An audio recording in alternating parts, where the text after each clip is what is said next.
Hello dear friends, स्वागत है आपका हमारे यूट्यूब चैनल पे। आज हम देखने वाले हैं क्लास 12 के ज्योग्राफी का सेट मॉडल सेट 2 से इम्पॉर्टेंट मल्टीपल चॉइस क्वेश्चंस। आप इस चैनल को सब्सक्राइब कर लें क्योंकि आगे आने वाले वीडियोस में मैं आपको लॉन्ग आंसर टाइप्स भी क्वेश्चन भी करवाने वाला हूँ। तो चलिए आज का वीडियो पहले प्रश्न के साथ शुरू करते हैं।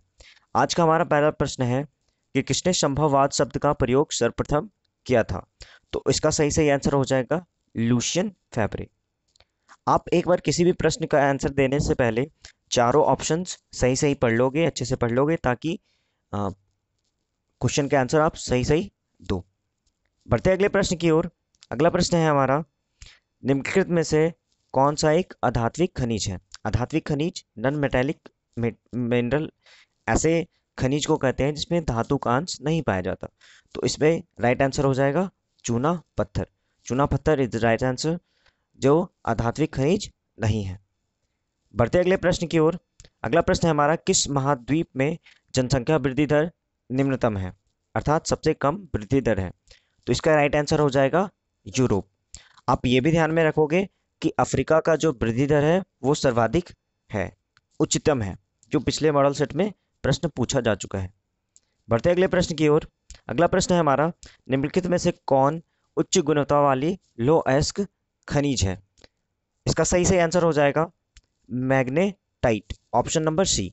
मैग्नेटाइट जो है वो उच्च गुणवत्ता वाला लो अयस्क खनिज माना जाता है। अगला प्रश्न है हमारा, विनिर्माण उद्योग किस क्रियाकलाप से संबंधित है। तो विनिर्माण उद्योग जो है वो द्वितीयक क्रियाकलाप से संबंधित है। इसमें होता क्या है, प्राथमिक क्रिया से प्राप्त जो भी वस्तुएं होती हैं उनका हम विनिर्माण करके नई वस्तुओं में उसका रूपांतरण करते हैं। जैसे आप समझ सकते हो, गन्ना से चीनी बनाना, आटे से बिस्किट बनाना, वगैरह वगैरह। अगला प्रश्न है हमारा, निम्नलिखित में से कौन सी एशिया की विशालतम मलिन बस्ती है।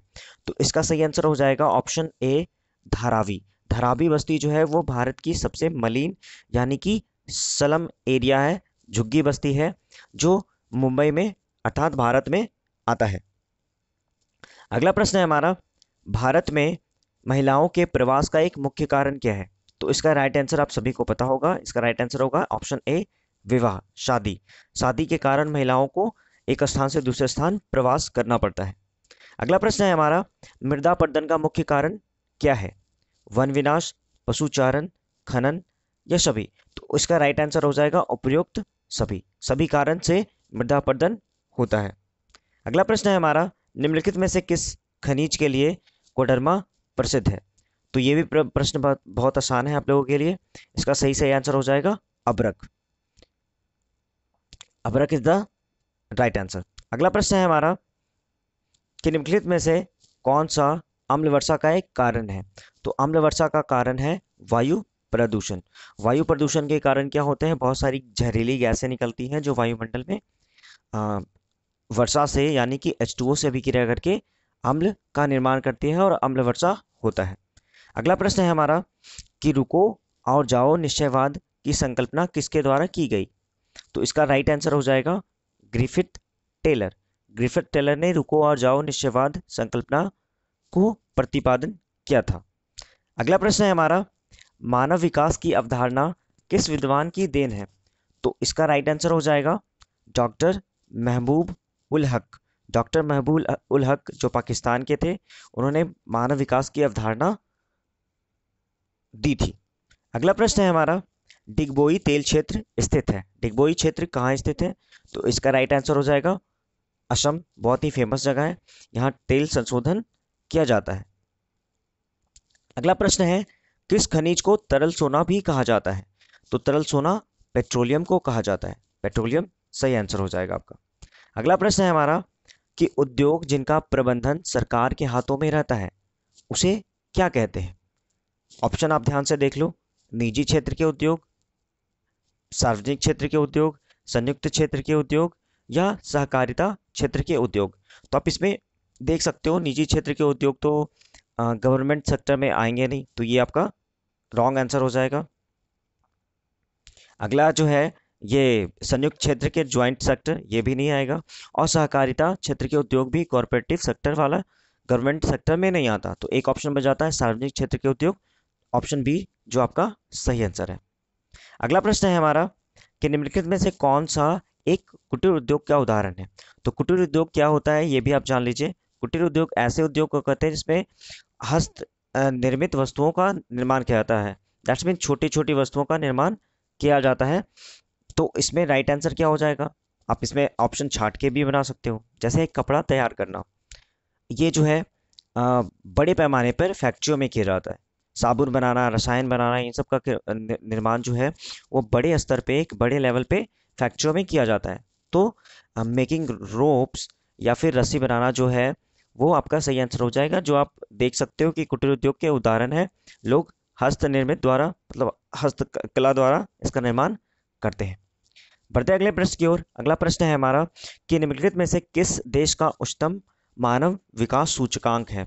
तो इसका राइट आंसर हो जाएगा नॉर्वे।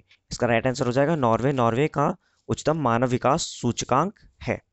अगला प्रश्न है हमारा शोर है। शोर क्या है। तो शोर जो है वो अवांछित आवाज है। अवांछित आवाज दैट्स मीन अनवांटेड साउंड जो हमें सुनना पसंद नहीं होता है। तो इसका राइट आंसर हो जाएगा अवांछित आवाज। अगला प्रश्न है हमारा 2011 की जनगणना के अनुसार भारत का साक्षरता दर क्या है। तो इसका राइट आंसर हो जाएगा 74%। 74% लिटरेसी रेट है भारत का। अगला प्रश्न है हमारा कि कौन सा राज्य लौह अयस्क में सबसे धनी है। तो इसका आंसर हो जाएगा उड़ीसा। उड़ीसा राज्य जो है वो लौह अयस्क का अग्रणी उत्पादक राज्य है। ठीक है, बढ़ते अगले प्रश्न की ओर। अगला प्रश्न जो है हमारा वो फिल इन द ब्लैंक्स वाले हैं। यहाँ पे भी आपको दो ऑप्शंस दिए गए हैं क्वेश्चन के लिए। तो पहला क्वेश्चन है हमारा यहाँ से 21 नंबर, शिकार और संग्रह क्रिया किससे संबंधित है। किस क्रिया है, प्राथमिक या द्वितीय। तो इसका राइट आंसर हो जाएगा प्राथमिक। आपको ये चीज ध्यान में रखना है कि प्राथमिक क्रिया जो होती है वो पर्यावरण से संबंधित होती है। अगर पर्यावरण से या पर्यावरण प्रकृति चीज़ों से अगर हम किसी वस्तु को प्राप्त करते हैं या निर्माण करते हैं तो उसे प्राथमिक क्रिया में कहा लिया जाता है। और द्वितीय क्रिया जो है वो औद्योगिक से संबंधित, उद्योगों में वस्तुओं का विनिर्माण जो होता है वो द्वितीय क्षेत्र के अंतर्गत आता है। ठीक है, बढ़ते अगले प्रश्न की ओर। अगला प्रश्न है हमारा बस्तियां, रिक्त स्थान दिया हुआ है, रिक्त स्थान बस्तियां सड़क, नदी या नहर के किनारे विकसित होती है। किस प्रकार की बस्तियां, वृत्ताकार या रेखीय। तो इसे भी आप समझ सकते हैं किस प्रकार की यहाँ बात की जा रही है, सड़क की, नदी की या नहर की। तो आप देख सकते हो सड़क, नहर ये सब जो बना होता है कुछ इसकी संरचना इस प्रकार से होती है, सीधा रेखीय। और इसके साइड साइड में जो घर का निर्माण किया जाता है तो वो किस प्रकार की होगी, रेखीय होगी। आपको ये ध्यान में रखना है। अच्छा, कुछ अगर मान लो कि तालाब है, तालाब का संरचना कैसा होता है, गोल होता है। और अगर इसके चारों ओर इस प्रकार से घर होंगे तो वो वृत्ताकार होगा। ठीक है, तो यहाँ पे क्या है, प्रश्न के अनुसार प्रश्न में पूछा गया है किस प्रकार की बस्तियां जो है वो सड़क, नदी या नहर के किनारे विकसित होती है। तो इसका राइट आंसर हो जाएगा रेखीय, लीनियर सेटलमेंट्स। ओके, बढ़ते अगले प्रश्न की ओर। अगला प्रश्न है हमारा अनवीकरणीय ऊर्जा के स्रोत का उदाहरण है। कौन सा उदाहरण सही हो जाएगा आपका। तो आप देख सकते हो कोयला और हवा ऑप्शन में है। कोयला जो है वो अनवीकरणीय ऊर्जा के स्रोत है, इसे बनने में लाखों करोड़ों वर्ष लग जाता है, इसलिए इसे अनवीकरणीय ऊर्जा का स्रोत माना जाता है। अगला प्रश्न है हमारा 24 नंबर, मानव भूतल की उपज है, ऐसा किसने कहा था। तो ऐसा कहा था एलेन चर्चिल सैंपल ने। इन्होंने कहा था कि मानव भूतल की उपज है। ठीक है, बढ़ते अगले प्रश्न की ओर। भारत में स्थानांतरित कृषि को रिक्त स्थान के नाम से जाना जाता है। तो भारत में स्थानांतरित कृषि को, जिसमें स्थान बदल बदल के कृषि की जाती है, इसको झूम कृषि के नाम से जाना जाता है। तो झूम कृषि आपका राइट आंसर हो जाएगा। अगला प्रश्न है हमारा बुशमैन जनजाति समूह कहाँ पाए जाते हैं। तो इसका राइट आंसर हो जाएगा अफ्रीका। अफ्रीका में बुशमैन जनजाति समूह पाए जाते हैं। अगला प्रश्न है हमारा रिक्त स्थान उच्च किस्म का लोहा माना जाता है। तो ये ऑप्शन पिछले वाले ऑब्जेक्टिव क्वेश्चंस में भी ये क्वेश्चन पूछा गया है कि उच्च गुणवत्ता वाला लोहा कौन होता है। तो इसका राइट आंसर हो जाएगा मैग्नेटाइट। मैग्नेटाइट जो है वो उच्च किस्म का या अच्छी गुणवत्ता का लोहा माना जाता है। इस प्रकार से आपके 27 क्वेश्चन जो है वो समाप्त हो गए। आप इसे अच्छे से याद कर लो, समझ लो, ताकि आगे आने वाले एग्जाम्स में अगर ऐसे क्वेश्चन पूछे जाते हैं तो आप सही सही उसका आंसर दे सको। तब तक आप चैनल को सब्सक्राइब कर लें, वीडियो पसंद आया तो लाइक कर लें। आगे आने वाले वीडियोस में मैं इसके सब्जेक्टिव क्वेश्चन आंसर भी करवाने वाला हूँ। तब तक के लिए धन्यवाद। Thanks for watching my video.